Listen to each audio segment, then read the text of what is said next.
Aloha, this is DJ Nate with the Fro Baby Productions DJ team. Welcome to our ceremony sound page. There are some things that I'm going to share with you that you may not have thought about related to a wedding ceremony in Hawaii. And the purpose of this is just to educate you and make sure that you know what to expect. You're ready for anything so that you and your guests have the ceremony experience that you are hoping for yourself and for them. I'll share with you a couple things that we do as part of our ceremony service and the reasons we do them. So let's jump into it.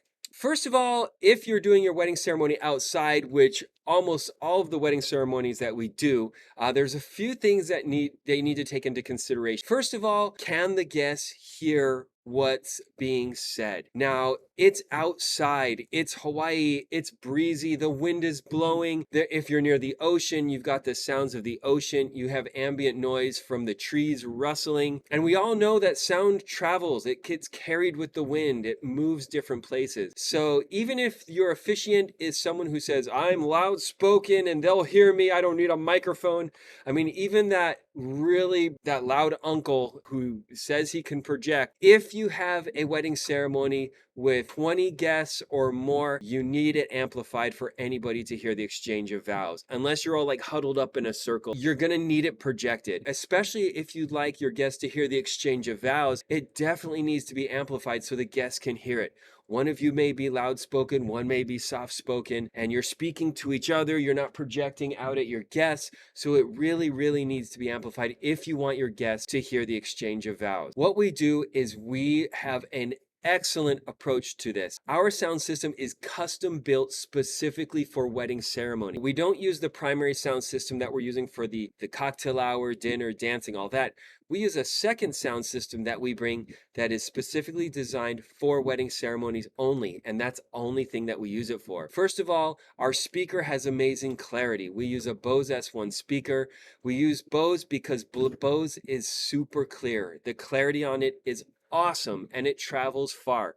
It's not the right speaker for a party, for a dance party or anything like that. It is the perfect speaker for a ceremony. We've been using it for a while. We have several of them. It sounds amazing. So that's what we use for our speaker. Now, what comes out the speaker is determined by what comes in the microphone. So there's a couple ways that we can mic a wedding ceremony. First of all, and the most popular way is we use a wireless mic on a white stand. It sounds awesome. It's on a white stand so that the stand looks like decor instead of something that's just kind of like sticking out and like a sore thumb in the photos. And the microphone is wireless, so there aren't any cables running through the photo. Another thing that's very unique about what we do is our microphone is custom built.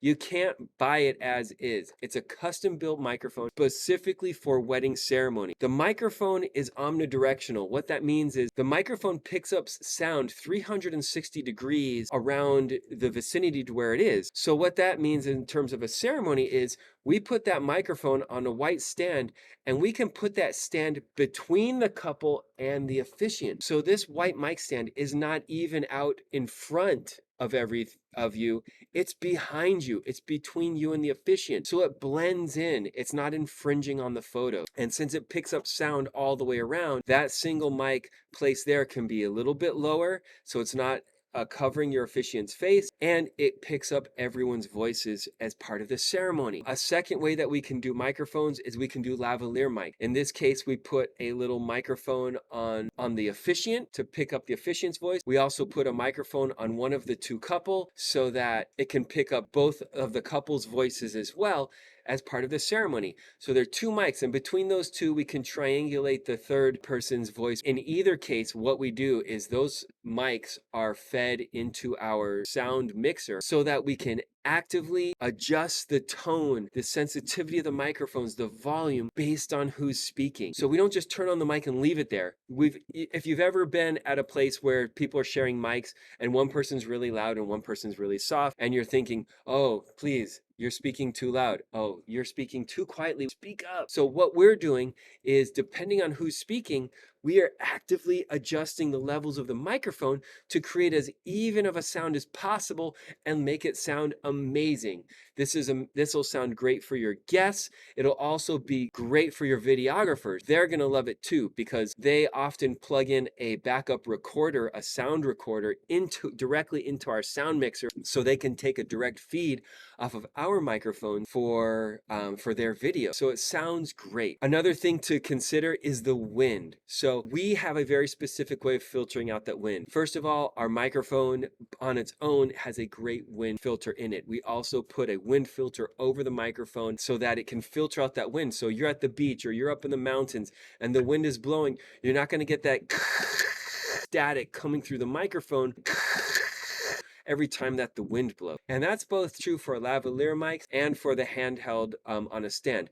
The one on the stand filters out a little bit better than the lavalier ones, but it still sounds great. Now, if you're thinking it really doesn't matter to me which one we use, I would say go with the handheld on the stand. The sound of that mic, just because of the nature of the microphone, is a little more robust. It's a little warmer. It's just a bigger mic. The internal mechanics of the mic make it for a little better sound. The lavalier mics also sound great. The sound is just a little more tinny compared to the other, but if you don't want any sort of hardware or mic stand or anything in any of the photos in any place, then that's definitely the way to go. As part of our ceremony package, we also include pre-ceremony music. So as the guests are arriving to the ceremony site, we're playing music. We play songs as the wedding party is walking down the aisle. So we play the songs that you want for that. And then of course, when the bride or another member of the couple is walking down the aisle, we can play a special song for them as well. So, and then also post-ceremony music. After the ceremony is over and you're pronounced married, then we can play that recessional song, that celebratory recessional song as everybody walk back up the aisle there. When we do wedding ceremonies, we're always working in teams of at least 2. So after the wedding ceremony is over, the DJ is going to head back to the reception to start the cocktail hour music, and the DJ assistant is going to stay at the ceremony site to break down all of that equipment. This is important because it eliminates this awkward lag in time. If someone working solo, then that DJ who's working solo has to break down all that equipment, put it away. Meanwhile, everyone's at cocktail hour going, where's it? This is a little bit awkward. We're drinking and there's no music. So we always make sure that the DJ assistant breaks all that down so the DJ can head back and get that cocktail hour music going. If you're on the fence about this, whether you hire us or not to take care of the wedding ceremony music is totally up to you. I just want to make sure that you're informed of what to expect. Now, there are some venues that offer ceremony sound. There may be officiants offering ceremony sound. You may be thinking we can just bring a speaker for our ceremony sound.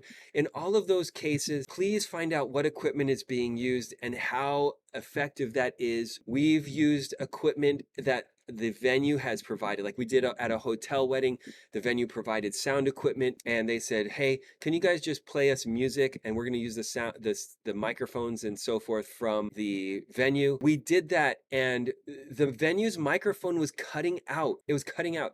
And dropouts are common when you're not using the best quality mic possible. A lot of venues and folks use these cheaper mics. They're Shure mics. You can get them at Guitar Center for like $350 and they sound great up close.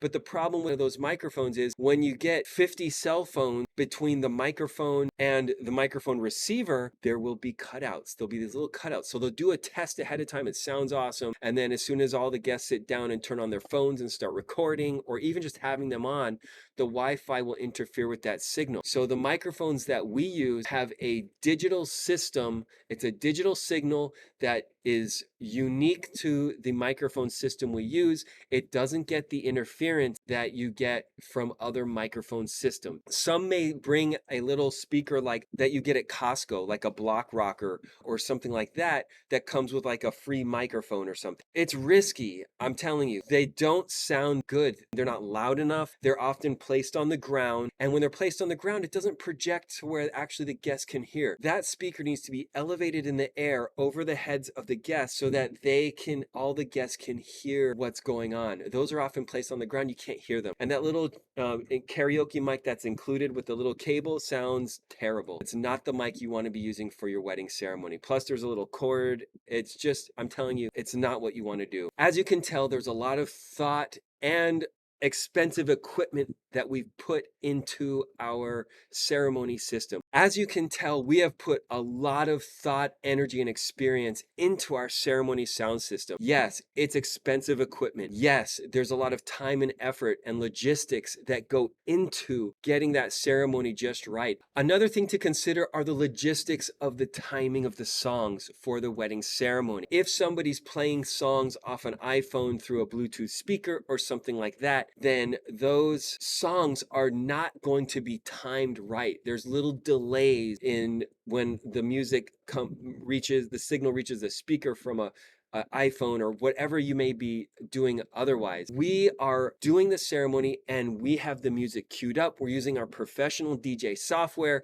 so that we can fade the songs in, fade the songs out, make sure we hit the appropriate songs at the right time. Let's suppose the wedding party is walking down the aisle and they're taking longer than the song has to go. Like the song's gonna end before everybody's done walking down the aisle and getting in place. Well, what happens then? If you don't have a professional managing the music, then the song's gonna end. And it's going to be awkward silence while the rest of the guests walk down the aisle. Or they're going to just repeat that song again and everybody's going to know, oh, they're starting that song over again. And they're kind of like broken from the moment because the song had just repeated. What do we do as professionals? We are prepared for that. So if the guests are walking down the aisle and they're not going to get there in time before the song ends, we're prepared to loop the song back at a point in the song that makes sense so that there's a seamless transition from where the song was supposed to end to a longer version of that song. And if the song has lyrics that would be a little quirky to repeat, then our software allows us to remove the vocals from the song. So we'll loop the song back to about halfway through, remove the vocals from the song, and keeps the instrumentals of that song playing out until everybody's in place. These are little things that nobody notices unless they're not done. Officiants come up to us all the time and they say, your system sounds amazing. Your mic is the best mic we've ever heard. And it's simply because of all the effort that we've put into it. So I just want to make sure that you're totally educated about the ins and outs and the complexities of a wedding ceremony so that you and your guests, again, get the experience that you're hoping for, get the video footage, get the audio, get the response from your guests so they can hear the exchange of vows. It's super complex, as you can tell, but we price it low because we don't intend for that to be a major profit center for us. Basically, the cost of our wedding ceremony covers the additional labor and time it takes for us to get there a little bit earlier, set up, have the assistant be there, all of the things associated with that. We just want to make sure that all of our couples have the ability to have great ceremony sound, a great ceremony experience at a price that is easy to absorb. Anyways, that's it. If you have other questions or would like to have a chat about this, of course, schedule a time to chat, shoot us an email, shoot us a message, and we'll get back to you. We'd love to answer any kind of questions that you have regarding the ceremony or any other part of your wedding celebration.